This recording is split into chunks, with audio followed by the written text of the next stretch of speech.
আসসালামু আলাইকুম।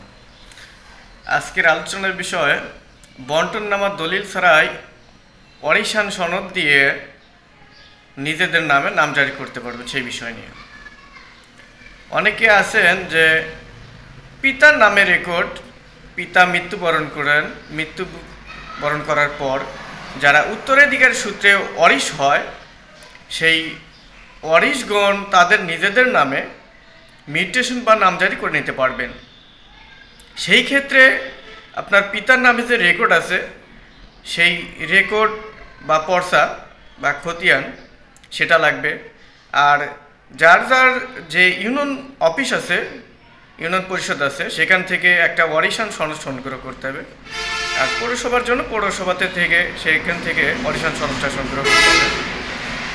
সেই ওয়ারিশান সনদ দিয়ে, সেই রেকর্ড বা খতিয়ান দিয়ে যারা ওয়ারিশ থেকে গেলেন, অর্থাৎ পিতার নামে যে রেকর্ড, সেই পিতা মৃত্যুবরণ করার পরে যে ভাই বোন থাকলেন বা মা থাকলেও যারা থাকলেন, যারা ওয়ারিশ হলেন বা উত্তরাধিকার সূত্রে, তারা তাদের এনআইডির ফটোকপি দিয়ে, মোবাইল নাম্বার দিয়ে, প্রত্যেকের ছবি দিয়ে নিজেদের নামে নামজারি বা মিউটেশন করে নিতে পারবেন।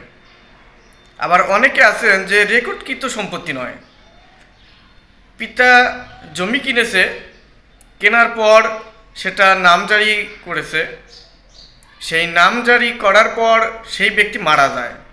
মারা যাবার পর যারা ওয়ারিশ থেকে গেলেন, তারাও কিন্তু সেই দলিল দিয়ে, অর্থাৎ পিতা যে জমিটা কিনেছিল সেই দলিল দিয়ে, সেই খতিয়ান দিয়ে, সেই ওয়ারিশান সার্টিফিকেট দিয়ে যারা ওয়ারিশ থাকলেন তাদের নামে নিজেদের নামে মিউটেশন বা নামজারি করে নিতে পারবেন।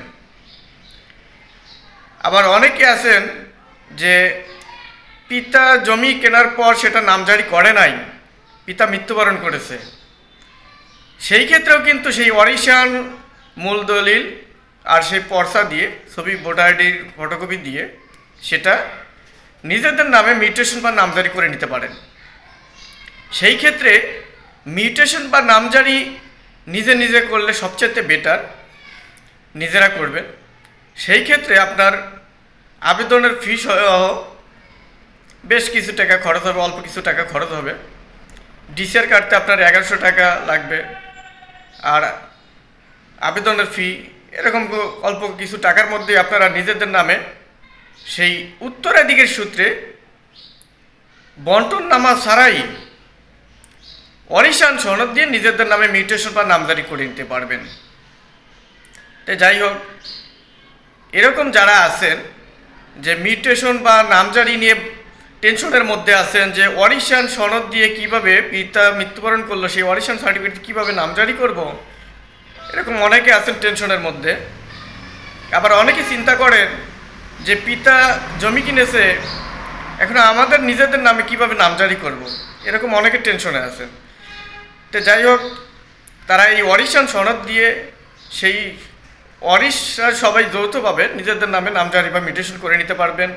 এমনকি যদি দেখা যায় যে বেশ কয়েকজন ওয়ারিশ অথচ তারা নিজেদের নামে মিউটেশন বা নামজারি করবে না, সেই ক্ষেত্রে আমার নিজের অংশ নামজারি বা মিউটেশন করব কিভাবে? সেই ক্ষেত্রেও কিন্তু ওই ডকুমেন্টগুলো দিয়ে নিজে যতটুকু অংশ পান, ওয়ারিশ সূত্রে যতটুকু অংশ আপনি পান, ততটুকু অংশ আপনার নিজের নামে মিউটেশন বা নামজারি করে নিতে পারবেন, এতে কোনো সমস্যা হবে না। তো যাই হোক, বন্টননামা দলিল ছাড়াও আপনারা নিজেদের নামে ওয়ারিশান সনদ দিয়ে মিউটেশন বা নামজারি করে নিতে পারবেন। সবাই ভালো থাকুন, সুস্থ থাকুন। আসসালামু আলাইকুম।